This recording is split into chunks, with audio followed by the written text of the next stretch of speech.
Hello and welcome you all to let's crack it. मेरा नाम है अभिषेक। तो ज्योग्राफी की सीरीज़ कंटिन्यू कर रहे हैं। ज्योग्राफी थ्रू एनसीईआरटी हम पढ़ रहे हैं। इसमें अभी तक हम 3 चैप्टर्स पढ़ चुके हैं इस बुक के, और ये 4th चैप्टर है मैप्स का। देखिए, इससे पहले बहुत इंपॉर्टेंट कॉन्सेप्ट हैं जो हम पढ़ चुके हैं, जो जिससे ज्योग्राफी के बहुत सारे सवाल बनते हैं, बहुत सारे क्वेश्चन बनते हैं। वो अपना में पूरा एक कॉन्सेप्ट है। तो अगर आप डायरेक्ट इस वीडियो पे आए हैं और उन वीडियोस को नहीं देखा है तो प्लीज़ आप उनको वीडियोस को देख लीजिए। थंबनेल में सब में 1 2 3 ऐसा करके वीडियो पूरी सीरीज़ चल रही है। तो अगर आप उन वीडियोज़ को देख लेंगे तो उससे आपकी ज्योग्राफी बिल्कुल अप्रोप्रिएट होती चली जाएगी, बिल्कुल आप सीखते चले जाएंगे, और एक भी सवाल ऐसा नहीं होगा ज्योग्राफी से जो आपका मिस हो जाए और आप एग्जाम में ना करके आ पाए। स्टार्ट करने से पहले बताना चाहूँगा गाइज कि अगर आपने लेट्स क्रैक इट का यूट्यूब चैनल सब्सक्राइब नहीं किया है तो उसको जरूर सब्सक्राइब कर लीजिएगा। बेल आइकन भी दबा दीजिएगा जिससे आपको हर वीडियो को नोटिफिकेशन मिलता रहे। और लेट्स क्रैक इट का एक फ्री टेलीग्राम चैनल भी है, तो उसको जरूर ज्वाइन कर लेना। वहाँ पे सारे नोटिफिकेशंस आते हैं, सारे अपडेट्स वहीं आते हैं। जितने भी आपको कंटेंट देना है, करंट अफेयर्स की इन्फॉर्मेशन है, वो सब चीज़ें वहीं पर मिलती रहती हैं। उसको ज्वाइन करना बिल्कुल फ्री है, तो आप उसको जरूर ज्वाइन कर लेना। उसका लिंक इस वीडियो के डिस्क्रिप्शन में आपको मिल जाएगा। और इन वीडियोस को लाइक ज़रूर कर दीजिएगा, ज़्यादा से ज़्यादा शेयर कीजिएगा अपने फ्रेंड्स के साथ, जिससे कि और भी ज़्यादा स्टूडेंट्स को पता चले इसके बारे में। और इन वीडियोस को लाइक ज़रूर दीजिएगा। देखिए, जितना भी इसमें एक आप कह सकते हैं, जितनी भी इसमें स्ट्रेस लगता है, जितनी भी इसमें मेहनत लगती है, उसको एक थोड़ा सा अगर आप लाइक दे देंगे तो एक अच्छा लगता है, मोटिवेशन मिलता है कि स्टूडेंट्स को चीज़ें पसंद आ रही हैं, तो और ज़्यादा करने का मन करता है। इससे मैं और भी ज़्यादा कंटेंट लेके आऊँ। बजट रेडी हो रहा है, यूनियन बजट के ऊपर काम चल रहा है, तो बजट आने वाला है, उसकी बहुत अच्छी वीडियो बनेगी जिसमें पूरा बजट कवर किया जाएगा, एक एक चीज़ बताई जाएगी उसमें। और उससे बाहर, बजट से उससे अगर आप उस वीडियो को देख लेंगे तो उससे बाहर बजट में कुछ नहीं आएगा। कोई भी सवाल आपका नहीं छूटेगा अगर आप उसको पढ़ लेंगे तो। स्टार्ट करते हैं मैप्स को। देखिए, इससे पहले हम काफ़ी चीज़ें पढ़ चुके हैं, तो अगर आप उन वीडियोज़ को देख लेना अगर आपने नहीं देखी है तो। आज हम करते हैं मैप्स को स्टार्ट। तो मैप क्या है? Map is a representation of drawing. Simple सी बात है कि हम मैप देखते हैं। देखिए, 2 तरह के मैप होते हैं। आप लोगों ने भी, जो स्टूडेंट्स प्रिपरेशन करते हैं, वो अपने घर पे, अपने रूम में जहाँ पे वो प्रिपेयर करते हैं, वहाँ पे इंडिया का मैप और वर्ल्ड का मैप लगा के रखते हैं। 2 तरह के मैप लगाते हैं, एक तो हम फिजिकल मैप लगाते हैं, एक पॉलिटिकल मैप लगाते हैं। कई सारे स्टूडेंट्स को ये डाउट रहता है कि फिजिकल मैप किसको कहते हैं, पॉलिटिकल मैप किसको कहते हैं। कभी कभी डाउट रहता है, तो उसको मैं आपको समझा देता हूँ।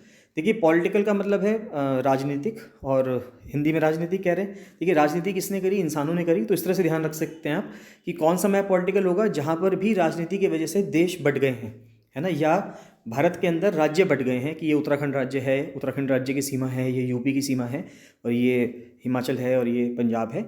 तो जो भी राजनीति की वजह से, यानी कि पॉलिटिकल स्ट्रक्चर की वजह से जो भी चीज़ें बनी हैं, जहाँ पे आपको स्टेट्स की या कंट्रीज़ की अलग अलग बाउंड्री दिखती है, तो वो तो पॉलिटिकल मैप हो गया। लेकिन जो प्रकृति ने हमें दिया है, जो नेचर ने हमें दिया है, जहाँ पे इंसानों का कोई भी रोल नहीं है, इंसानों ने सिर्फ उस प्रकृति को एक मैप पे ड्रॉ कर दिया कि यहाँ पर पहाड़ हैं, यहाँ पे पानी है, यहाँ पे पठार होंगे, यहाँ पे प्लेट्यूज़ होंगे, यहाँ पे माउंटेन्स, हिल्स होंगे, उसको हम बोलते हैं फिजिकल मैप। तो फिजिकल मैप जो नेचर ने प्रोवाइड किया है वो चीज़ है। और पॉलिटिकल मैप जो इंसानों ने देश को और दुनिया को डिवाइड कर दिया है अलग अलग देशों में, अलग अलग राज्यों में, उसको जो है हम क्या कहते हैं? उसको पॉलिटिकल मैप कहते हैं। तो वही चीज़ है इसमें कि a map is a representation और a drawing of the earth surface और a part of it drawn on a flat surface. यानी अगर आप फ्लैट सरफेस पे ड्रॉ कर देंगे किसी चीज़ को, तो उसको हम क्या बोलते हैं? मैप बोलते हैं। But it is impossible to flatten a round shape completely. लेकिन ये इम्पॉसिबल है कि आप एक जो राउंड शेप है, जैसे ग्लोब होता है, ग्लोब एक राउंड शेप है, धरती एक अपने आप में जियोइड शेप है, कि उसको आप क्या करते हैं? बिल्कुल फ्लैट कर दें। तो ये इम्पॉसिबल है, लेकिन ठीक है, हम कोशिश करते हैं। कई सारे मैप्स को एक साथ रख देते हैं तो उसको एटलस बोलते हैं। कभी कभी सवाल पूछ लिया जाता है, ये बहुत ही सवाल, बच्चों वाले सवाल है, लेकिन पूछ लिया जाएगा कि when all the maps are taken together, जब सभी मैप्स को एक साथ ले लिया जाए तो उसको क्या कहेंगे, है ना? ऐसा सवाल करके 4 ऑप्शंस दे देगा आपको। छोटे छोटे सवाल बन सकते हैं इसमें से, इसलिए इसको पढ़ना जरूरी है और पढ़ाना जरूरी है। एटलसेस जो हैं वो अलग अलग साइज़ के आते हैं, अलग अलग स्केल्स में मेज़र किए जाते हैं। और जो मैप है वो एक ग्लोब से कहीं ज़्यादा इन्फॉर्मेशन आपको प्रोवाइड करता है।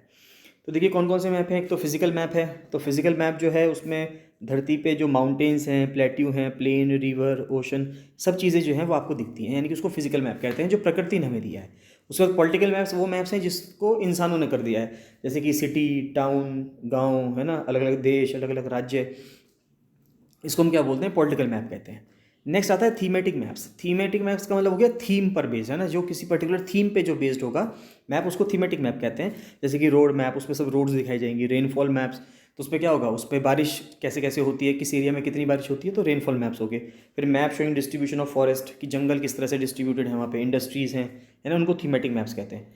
फिर सूटेबल टाइटल दे दिए जाते हैं मैप्स पे, और 3 कंपोनेंट होते हैं मैप के, कौन कौन से? Distance, direction, symbol. इससे भी सवाल बन सकता है।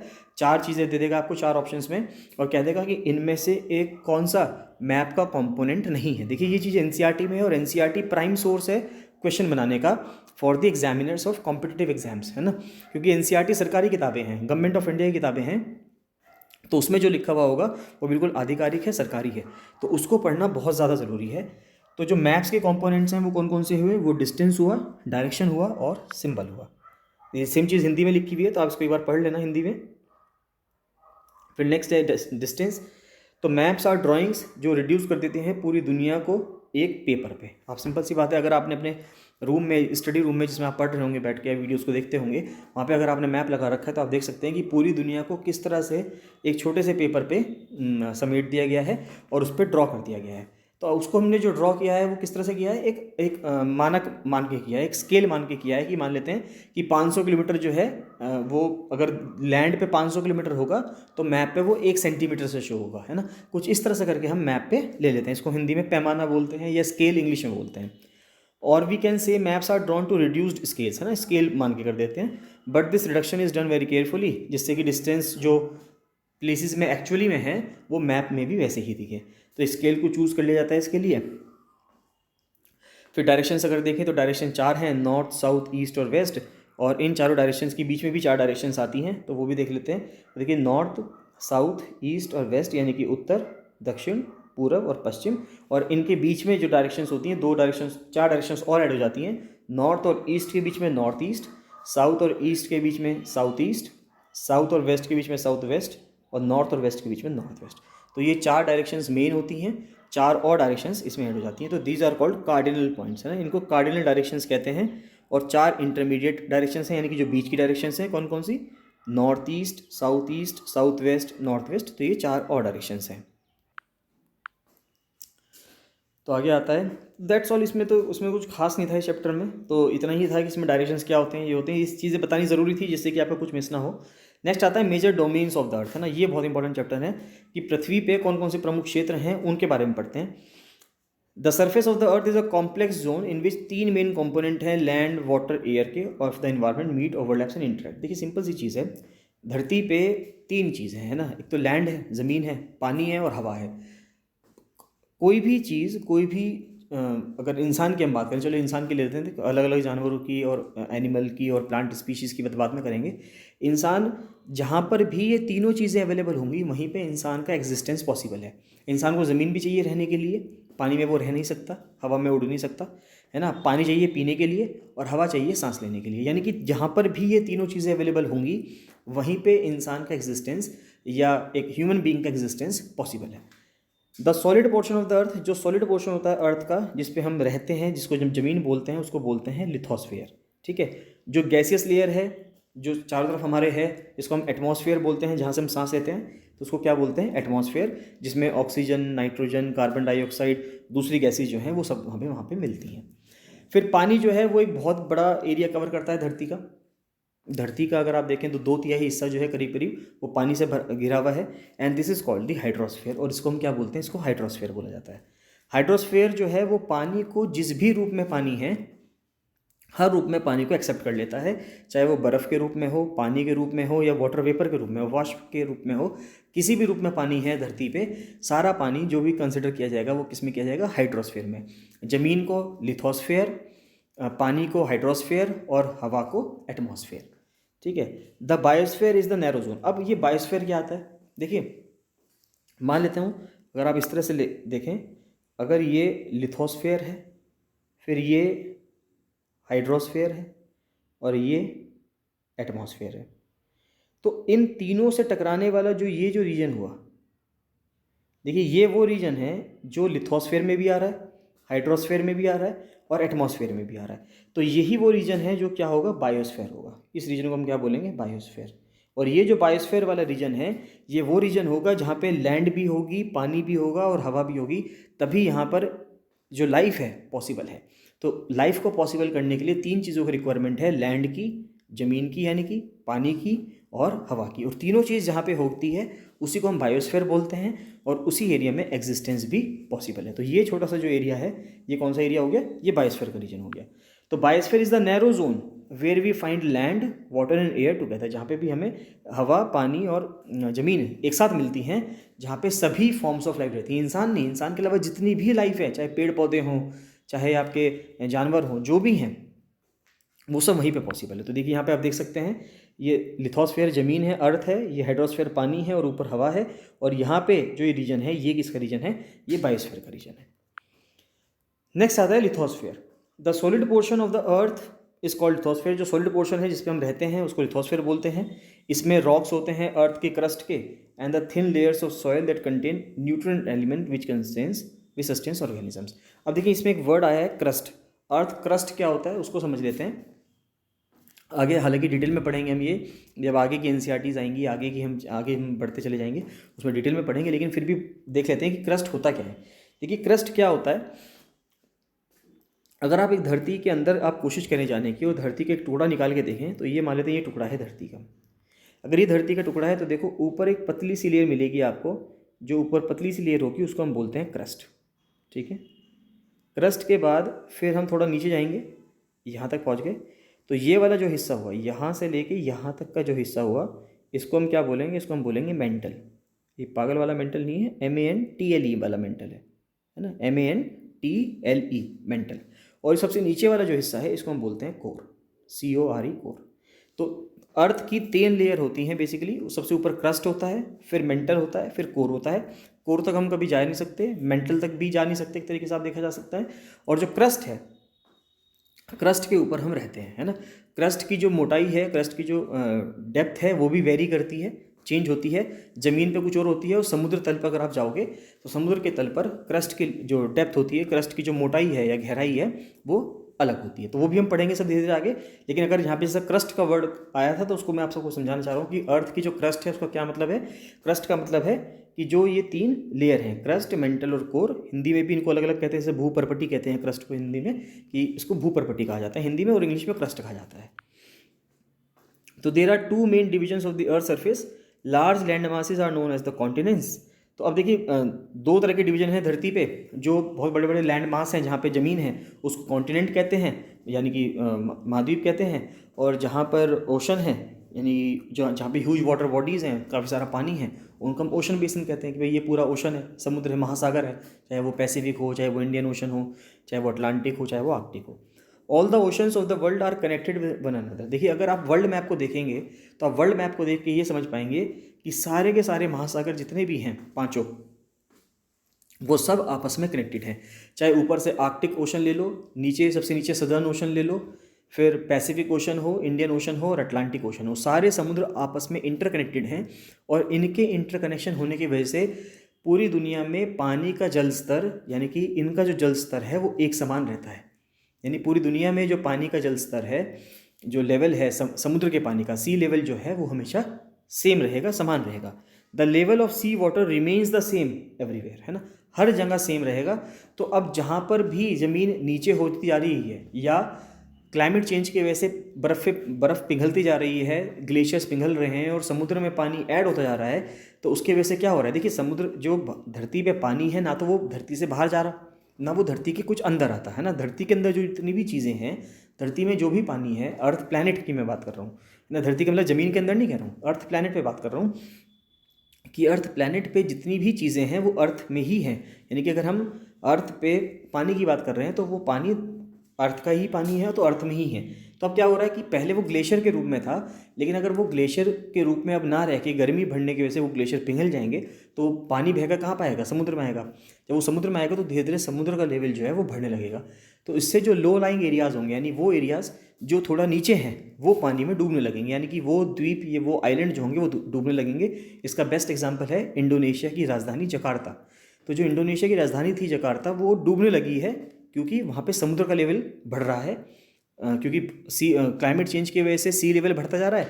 जकार्ता का लेवल इतना हाइट पे नहीं था, तो जकार्ता जो है वो डूब रही है। तो अब इंडोनेशिया अपनी कैपिटल को चेंज कर रहा है, अपनी कैपिटल को शिफ्ट कर रहा है। तो आप देख सकते हैं कि एक देश को अपनी राजधानी चेंज करनी पड़ रही है सिर्फ इस वजह से क्योंकि समुद्र का लेवल अब बढ़ रहा है।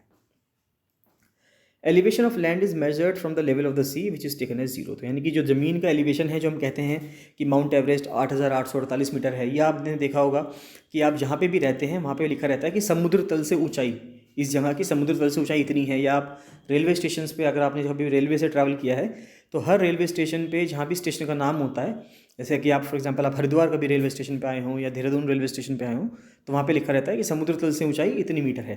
तो समुद्र तल का क्या मतलब है कि जो लैंड, जो सी लेवल है, सी लेवल से अगर उसको हम देखें कि उसकी हाइट कितनी है उस जगह की, तो उस जगह की हाइट जो है उतनी मीटर्स होती है जितनी वहाँ पे लिखी रहती है।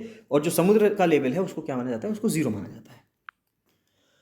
सेम चीज़ है, ये सेम चीज़ हिंदी में लिखी हुई है तो उसको आप पढ़ सकते हैं। अब देखिए ये कौन कौन से कॉन्टिनेंट हैं और कौन कौन से ओशन हैं, ये हम देख लेते हैं। देखिए 7 जितने भी कॉन्टिनेंट्स हैं वो सब यहाँ पे लिखे हुए हैं। कौन कौन से हैं देखिए, एक तो एशिया है जिसके अंदर भारत भी आता है ना, भारत जो है वो एशिया में आता है। फिर यूरोप है यहाँ पे दूसरा, north America 3, south America 4, Australia 5, ऊपर आर्कटिक जोन है 6 और नीचे अंटार्कटिका है 7। तो ये सारे कॉन्टिनेंट्स हैं। समुद्र की अगर बात करें, महासागरों की बात करें, तो ये इंडियन ओशन है, ये फिर पैसिफिक ओशन है। पैसिफिक ओशन यहाँ से अगर धरती आप इसको घुमा देंगे तो धरती गोल है, धरती गोल है तो पैसिफिक ओशन यहाँ पे भी है, पैसिफिक ओशन यहाँ पे भी है। ये पूरा अटलांटिक ओशन है और यहाँ पे सदर्न ओशन है, ऊपर आर्कटिक ओशन है। तो यहाँ पे आप ध्यान दीजिए, सवाल कभी कभी ऐसा बनता है कि कौन सा ऐसा महासागर है जो एस शेप में है। तो देखिए ये जो महासागर है, अगर आप देख पा रहे होंगे तो ये अपना में कैसी शेप में है, एस शेप में है। तो अटलांटिक ओशन ऐसा महासागर है जो किस शेप में है, एस शेप में है ना। तो ये नोट कर लेना कि एस शेप में है कौन, अटलांटिक ओशन। यहाँ पे कुछ पर्वतमालाएं दे रखी हैं, उनको थोड़ा सा देख लेते हैं, थोड़ा जूम कर देता हूँ।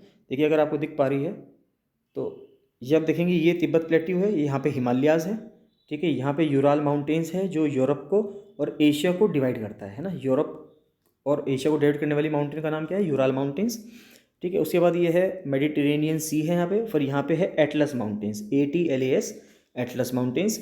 नॉर्थ अमेरिका में यहाँ पे ऊपर है रॉकीज़ माउंटेन्स और यहाँ पे है एप्लेशियन माउंटेन्स, ठीक है। साउथ अमेरिका यहाँ पे है एंडीज़ माउंटेन रेंज है ये पूरी। उसके बाद ऑस्ट्रेलिया की यहाँ पे है ग्रेट डिवाइडिंग रेंज। तो ऐसे करके ये जो हैं सारी माउंटेन रेंजेस हैं जो यहाँ पे मेंशन्ड हैं, और ये सारे कॉन्टिनेंट्स हो गए और सारे महासागर हो गए, यानी कि ओशंस हो गए जो इसमें मेंशन्ड है। In the Greek language litho का मतलब होता है स्टोन, है ना। लिथो का क्या मतलब होता है, स्टोन होता है। एटमॉस का मतलब वेपर होता है और ह्यूडर का मतलब पानी होता है और बायोस का मतलब ज़िंदगी होता है, लाइफ होता है। तो हाईएस्ट माउंटेन पीक जो है जैसे कि माउंट एवरेस्ट है वो 8848 पॉइंट, अब तो 82 मीटर हो गई है, उसको देख लेना आप कि 0.82 कितनी बढ़ा दी गई है, 8848.82 मीटर्स हो गई है, सी लेवल से ऊपर है ये। जो ग्रेटेस्ट डेप्थ है, देखिए ग्रेटेस्ट डेप्थ अगर हम बात करें कि हाईएस्ट पीक तो माउंट एवरेस्ट है धरती के ऊपर, लेकिन हम समुद्र में अगर जाएं और ये देखें कि समुद्र में सबसे ज़्यादा गहराई कहाँ पे है, सबसे ज़्यादा गहराई मिलेगी आपको 11,000 मीटर पे, यानी 11 किलोमीटर नीचे आप जा सकते हैं।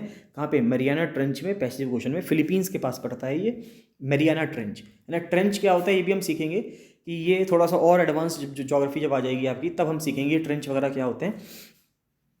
लेकिन यहाँ पे मैं थोड़ा सा बता देता हूँ कि अगर ये 2 प्लेट्स हैं, है ना, जब भी 2 प्लेट्स होती हैं, प्लेट्स अगर आपको नहीं पता तो बता देता हूँ कि प्लेट्स वो चीज़ें होती हैं, टेक्टोनिक प्लेट्स होती हैं जिस पे कोई भी कॉन्टिनेंट या कोई भी महासागर होता है, ठीक है।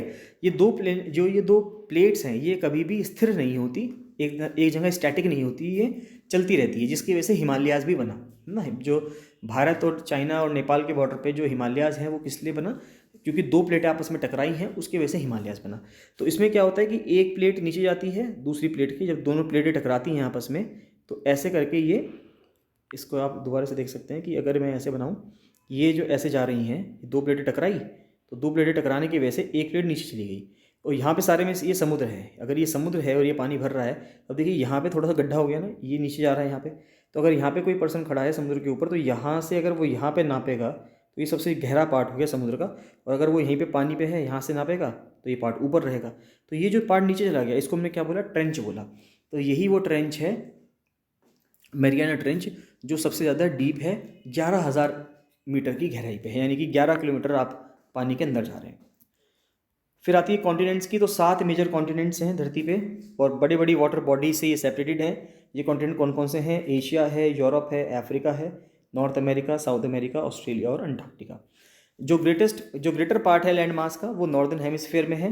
अगर आप देखेंगे, अगर आप धरती को इस तरह से देखेंगे यहाँ पे और ये देखेंगे ये बीचों बीच इक्वेटर जा रही है, तो इक्वेटर से ऊपर की तरफ अगर आप देखेंगे तो इक्वेटर से ऊपर की तरफ ज़मीन ज़्यादा है ना। यहाँ पे ऊपर ज़मीन ज़्यादा है और नीचे ज़मीन का हिस्सा कम है। तो नॉर्दर्न हेमिस्फीयर में यानी कि उत्तरी गोलार्ध में आपको ज़मीन ज़्यादा मिलेगी, दक्षिणी गोलार्ध के मुकाबले दक्षिणी गोलार्ध में ज़मीन आपको कम मिलेगी।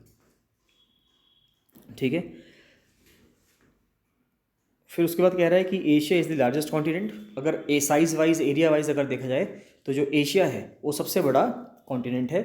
It covers about 1/3 of the land, total land area of धरती, यानी कि 1/3 जो टोटल लैंड एरिया है धरती का, उसका 1/3 जो है वो इसी ने कवर कर रखा है, एशिया ने। The continent lies in the eastern hemisphere, और ये ईस्टर्न में, यानी कि अगर ये धरती है और यहाँ पे अगर मैं इसको कहूँ ये इक्वेटर है 0 डिग्री, और इसको इस तरह से भी नाप दूँ तो आप कहोगे कि एशिया कहाँ पे है, इधर की तरफ है ना। एशिया इधर की तरफ है तो ये ईस्ट हो गया, ये वेस्ट हो गया, है ना। यहाँ पे नॉर्थ अमेरिका, साउथ अमेरिका है, यहाँ पे ऊपर एशिया है, नीचे ऑस्ट्रेलिया है, ठीक है। और यहाँ पे एशिया से लगता हुआ यहाँ बीचों बीच कौन है, यूरोप हो जाएगा।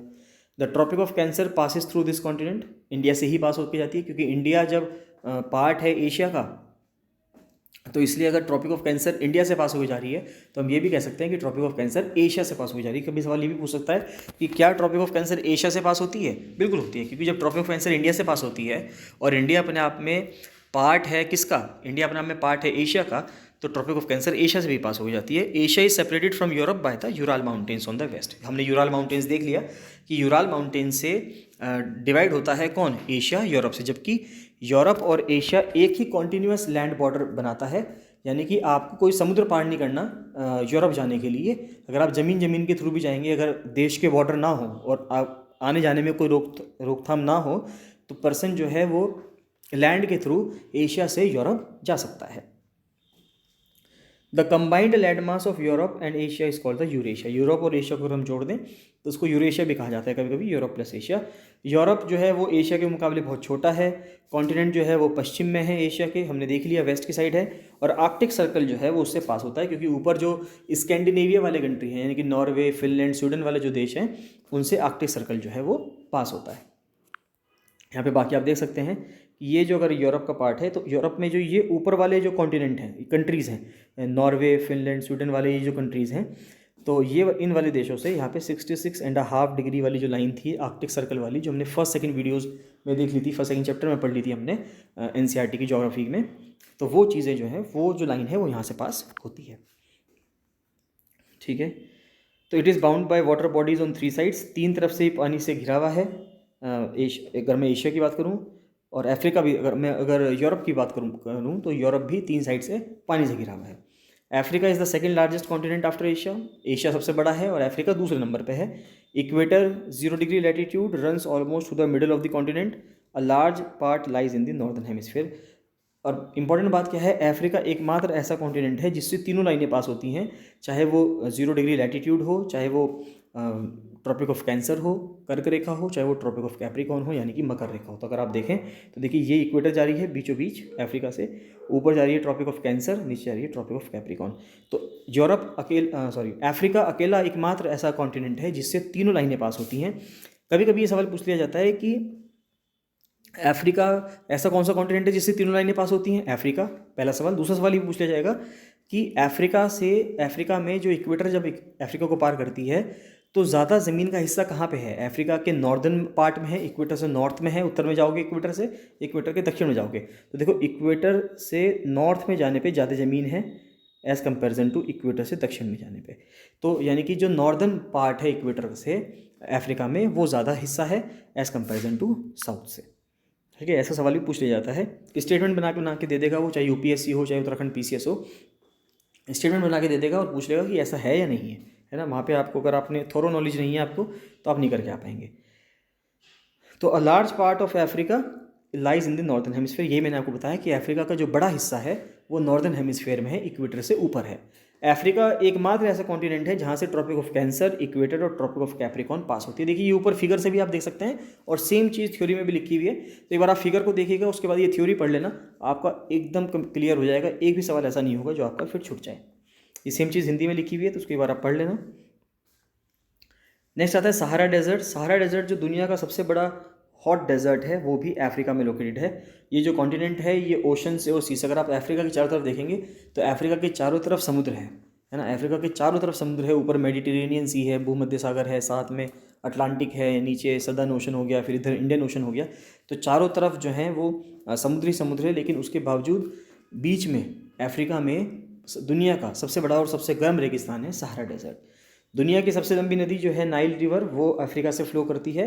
नॉर्थ अमेरिका अपने आप में तीसरा सबसे बड़ा कॉन्टिनेंट है दुनिया का, और ये साउथ अमेरिका से लिंक्ड है बहुत ही एक छोटी सी नैरो स्ट्रिप ऑफ लैंड से, जिसको इस्मस ऑफ पनामा कहते हैं। तो अगर आप देखेंगे मैप में, तो मैप में देखने पे आपको पाएंगे, देखिए यहाँ पे नॉर्थ अमेरिका है ये, और नीचे साउथ अमेरिका है। तो देखिए ये पतली सी ज़मीन की पट्टी है ना, ये पतली सी पट्टी है, इससे नॉर्थ अमेरिका साउथ अमेरिका जुड़े हुए हैं। इसको हम क्या बोलते हैं? इस्मस ऑफ पनामा बोलते हैं। इस्मस का मतलब होता है एक ऐसी नैरो स्ट्रिप ऑफ लैंड, एक ऐसी पतली सी पट्टी ज़मीन की जो दो बड़े लैंड मासेस को जोड़ रही है आपस में, है ना, दो बड़े लैंड मासेस को जोड़ रही है, या दो वाटर बॉडीज़ को अलग भी कर रही है। अगर आप देखेंगे तो इधर अटलांटिक ओशन है, अगर ये पट्टी ना होती तो अटलांटिक ओशन और पैसिफिक ओशन आपस में जुड़े हुए होते, लेकिन अभी ये क्या है, ये अभी ये अलग अलग है। ठीक है, उसके बाद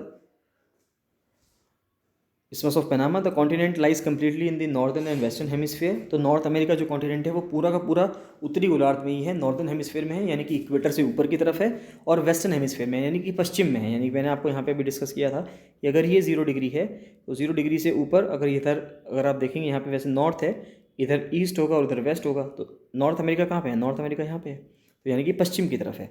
3 ओशंस अराउंड दिस कॉन्टिनेंट। तो जो नॉर्दर्न हेमिस्फीयर है उसके चारों तरफ कितने समुद्र हैं? 3 महासागर हैं। ऊपर आर्कटिक है, लेफ्ट में अगर आप देखेंगे, अगर यहाँ पे ऊपर तो आर्कटिक ओशन हो गया, आर्कटिक सागर हो गया, महासागर हो गया, ठीक है, यहाँ पे पैसिफिक हो गया, और इधर की तरफ कौन सा है? इधर की तरफ अटलांटिक है ना। तो 3 महासागर है। मेरे ख्याल से ये चैप्टर कंप्लीट होने वाला है। तो नॉर्थ अमेरिका और साउथ अमेरिका की ये देख लेते हैं, इसमें समझ लेते हैं कि इसमें क्या है। यहाँ पे ये इंग्लिश हिंदी दोनों में होगा, आई थिंक सो, ये हिंदी इंग्लिश दोनों में है, तो इसको आप देख लेना। मैं यहाँ पे समझा देता हूँ आपको क्या है, जिसको हिंदी में पढ़ना है वो एक बार हिंदी में पढ़ लेना। तो देखिए ये नॉर्थ अमेरिका है, ये साउथ अमेरिका कॉन्टिनेंट है। उसके बाद इसमस क्या है? एक नैरो स्ट्रिप ऑफ लैंड है जॉइनिंग 2 लैंड मासेस, है ना। ये पतला सा इसमस है जो नॉर्थ अमेरिका को और साउथ अमेरिका को जोड़ रहा है। उसके बाद एक स्ट्रेट क्या होता है? देखो 2 चीज़ें होती हैं, एक इसमस होता है और एक स्ट्रेट होता है। हालांकि मैं स्ट्रेट के ऊपर एक वीडियो बना चुका हूँ, चैनल पे अपलोडेड है, वो आप देख लेना अगर आपने नहीं देखी है तो। इसमस स्ट्रेट के ऊपर एक वीडियो है बहुत अच्छी, दुनिया के जितने भी इंपॉर्टेंट स्ट्रेट्स हैं सब उसमें बताए गए हैं। तो स्ट्रेट क्या है? स्ट्रेट एक नैरो पैसेज ऑफ वाटर है ना। जिस तरह से इसमस 2 बड़ी ज़मीन को जोड़ता है, 2 बड़ी लैंड मासेस को जोड़ता है, नॉर्थ अमेरिका साउथ अमेरिका को जोड़ रहा है, उसी प्रकार से स्ट्रेट जो होता है 2 बड़ी वाटर बॉडीज़ को जोड़ता है। तो स्ट्रेट एक नैरो पैसेज ऑफ वाटर है कनेक्टिंग 2 लार्ज वाटर बॉडीज़, है ना, 2 बड़ी पानी की बॉडीज़ को जोड़ता है। तो देखिए यहाँ पे स्ट्रेट है, ये इधर बे ऑफ बंगाल है, यहाँ पर इधर अरेबियन सी है, और बीच में से यहाँ पे जो जा रहा है, पास हो रहा है, ये इंडिया और श्रीलंका के बीच में, इसको हम पाक स्ट्रेट बोलते हैं। ऐसे दुनिया में बहुत सारे इंपॉर्टेंट स्ट्रेट्स हैं, मलाक्का स्ट्रेट है, बॉस्फोरस स्ट्रेट है, कई सारे स्ट्रेट हैं, वो मैंने सब कवर किए हुए हैं। तो आप उस वीडियो को जरूर देख लीजिएगा। उससे आगे आने वाले जो एडवोकेट जनरल का पेपर देंगे या अपर पीसीएस का पेपर देंगे, कई सारे सवाल उसमें से बन सकते हैं। और एक भी सवाल अगर आपसे उससे मतलब नहीं छूटेगा तो बहुत अच्छी चीज़ होगी। स्ट्रेट, वो छोटी सी वीडियो है स्ट्रेट के ऊपर, उसको देख लेना, आपके सारे स्ट्रेट कवर हो जाएंगे। अगर स्ट्रेट के ऊपर से कोई भी सवाल आता है तो वो आपका मिस नहीं होगा। ठीक है, ये सेम चीज़ हिंदी में लिखी हुई है। स्थल संधि कहते हैं इंग्लिश में इसमस को, और जल संधि कहते हैं हिंदी में स्ट्रेट को। तो स्ट्रेट को हिंदी में जल संधि और इसमस को हिंदी में स्थल संधि। तो ये आप दोनों देख लेंगे, ये उत्तर अमेरिका और दक्षिण अमेरिका। ठीक है, यहाँ से फिर नेक्स्ट वीडियो में कवर करेंगे, नहीं तो वीडियो बहुत लंबी हो जाएगी। Already it is of 28 minutes, 28 minute की हो चुकी है। तो इसको नेक्स्ट वीडियो में कवर कर लेंगे। और आप ऐसी वीडियोस को देखते रहिए, इनको ज़रूर लाइक ज़रूर कर दीजिएगा, एक लाइक कर दीजिएगा, जिससे एक मोटिवेशन मिले कि आपको ये वीडियोस पसंद आ रही है। और आपको इन वीडियो में कोई भी डाउट होगा तो आप मुझे बताइएगा, मैं आपको उस डाउट को रेक्टिफाई कर दूंगा, उसको सॉल्व कर देंगे। और अगर आपको किसी भी टॉपिक पे वीडियो बनवानी है तो भी आप मुझे कमेंट सेक्शन में कमेंट करके बता सकते हैं कि मैं किस टॉपिक पे वीडियो बनाऊं, जिससे कि आपके आने वाले एग्जाम्स में आपको हेल्प मिल सके। चलिए मिलते हैं नेक्स्ट वीडियो में। So thank you and bye bye.